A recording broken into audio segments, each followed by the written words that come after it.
Alrighty, so I'm pulled over on the side of a road here because I heard my phone ringing. I heard my phone ringing and I wanted to stop and check who it was. So it appears to be my insurance company because I was asking them, was there a problem with the renewal? Because I haven't got my documents yet. So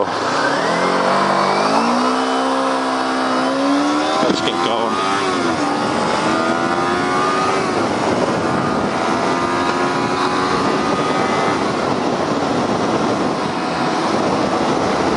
Let's get going. So I'm out and about today. I put the bike up for sale. I'm going to slow down actually because you won't be able to hear a friggin' thing I'm saying. I put the bike up for sale yesterday. And slow it down. I get some cover. I put the bike up for sale last night. I'm looking for $2,750 for it. I've had it, it'll be 3 years in a couple of days. So I learned to ride on this. I had it delivered on the 9th of the 9th of the 9th, 999. And I drove it up and down the road after watching, you know, those infamous videos on YouTube of how to ride a motorcycle. Let's go here actually. Those infamous videos of how to ride a motorcycle. Thought myself, bits and pieces, you know, internet forums, more videos, books, twist of the wrist, tube, all that sort of stuff. Did my test like a year after getting the bike. I could have done it like, I could have probably done it a little sooner. Technically you have to wait 6 months and then you can do it, so I could have applied. I got a date, you know, on 6 months and a day, but I waited till 6 months had passed, then I applied, so there was a waiting list. You know how that works.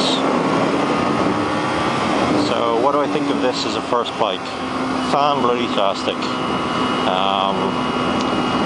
People usually do a review like 2 weeks after they get it, and they're like, they're going to convince themselves they love it, which is, it's not them being dishonest, it's just, you know, your brain is programmed to do that.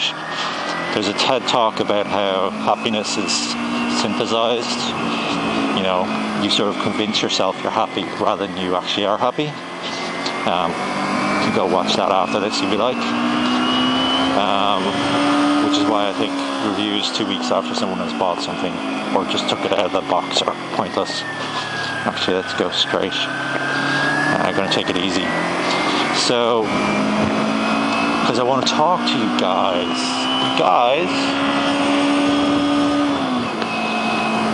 So yeah, pros, you know, fits in within the 2-year restriction with its power band and its fully usable power band. Cons, when you're finished your restriction period, you can't just like modify the bike to make it twice as powerful as it was during your restriction period. Pros,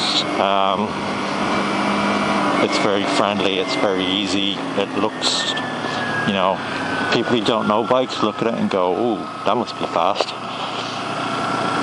Seriously, they don't have a clue, and they're like, is that a 600? And you point to the 250 sticker and they go, really? I didn't think they made 250s like that.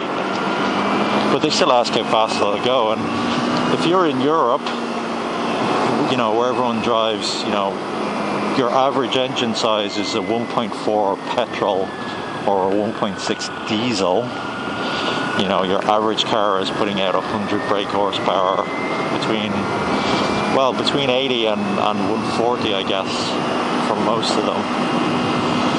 Then it's way faster than all those cars.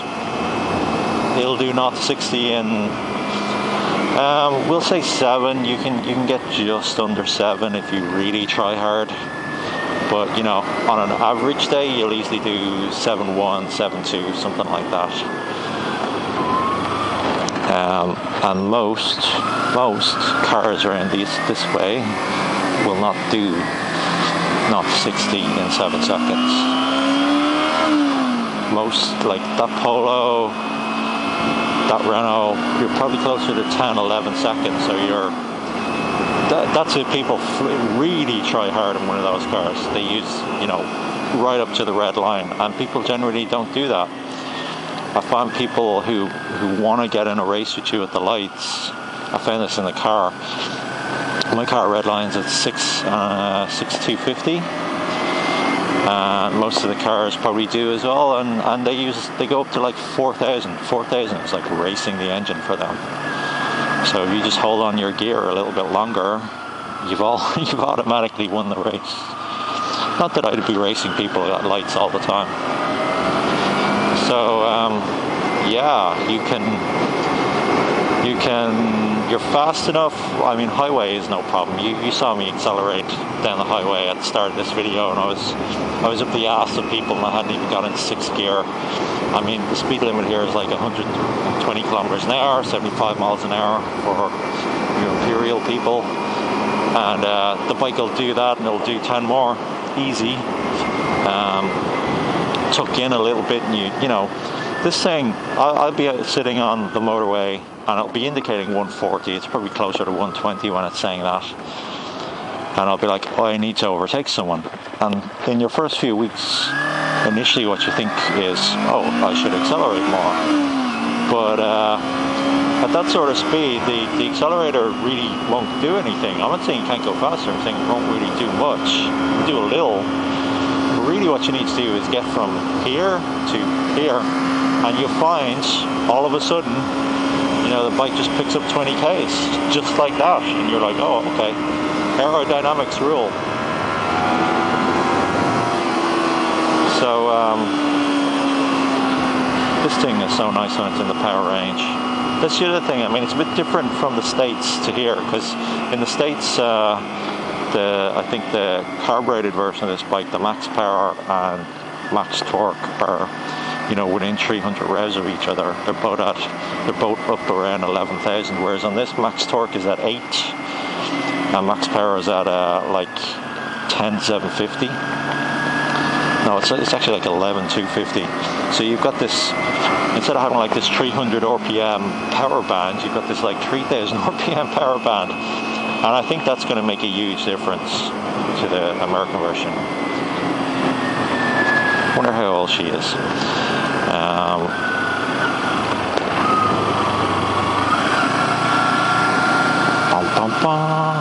Being tailgated by a Nissan.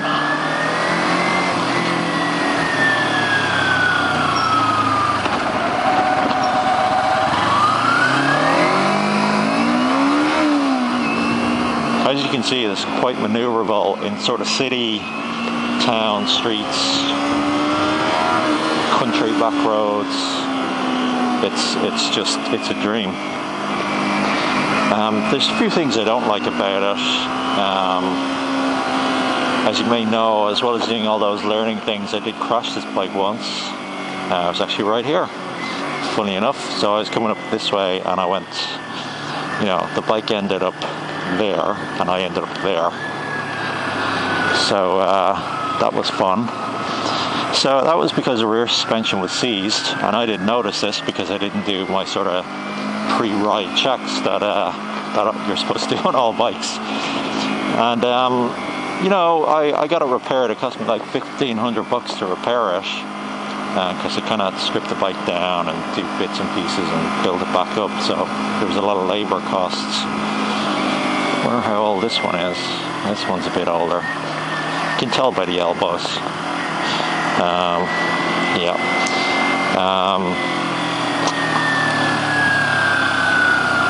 Lost my train of thought. Go, go, go, go, go.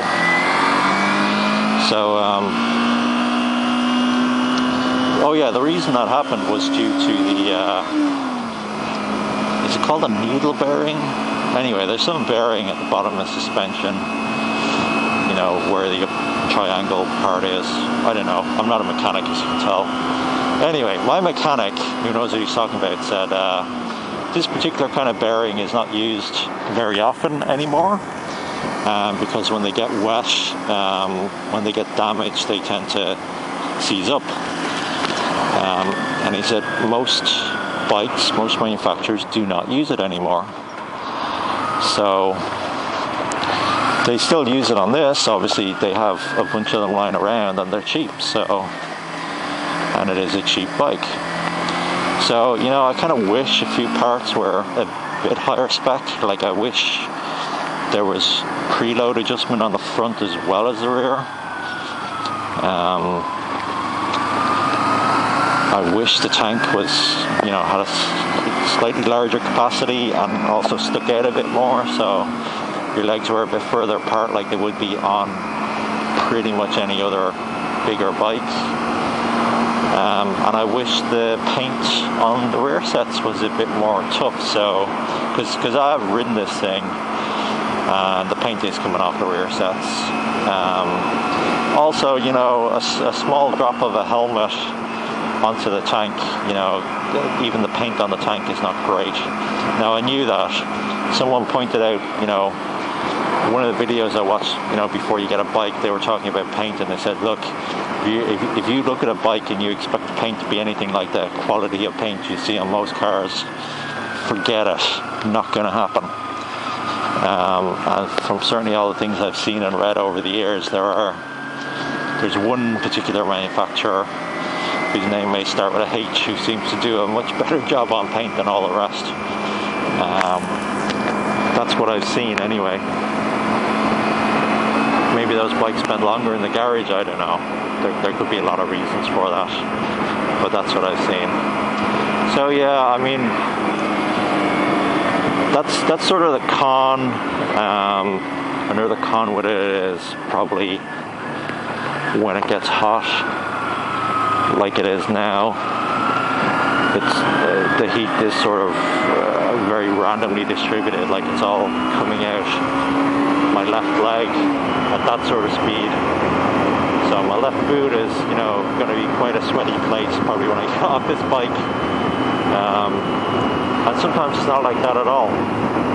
Oh, fuck the weather. So, well, if we can ride into the rain, we can ride back out of it again, I suppose. But ultimately, I think for a first bike, this is a superb piece of kit. The alternatives, I mean, you can get like a 650, 600 restricted. I don't really see the point in doing that, because you're gonna have a bike that's not quite all there. You know what I mean? You're gonna have you know, where's the fun in accelerating and then you get to like 4,000 revs and the thing just starts to choke and it won't rev past 4.5. I don't see the fun in that. I mean, I love this thing revs. I mean, I'm sitting at 8,000 now. I just twist the throttle, you know, I'm right at the start of the power band, I twist the throttle, it'll just go all the way up to 11, snag another gear. It's a nice short gearbox, so you kind of stay, you almost never get out of that range actually. Hey, here comes a Porsche.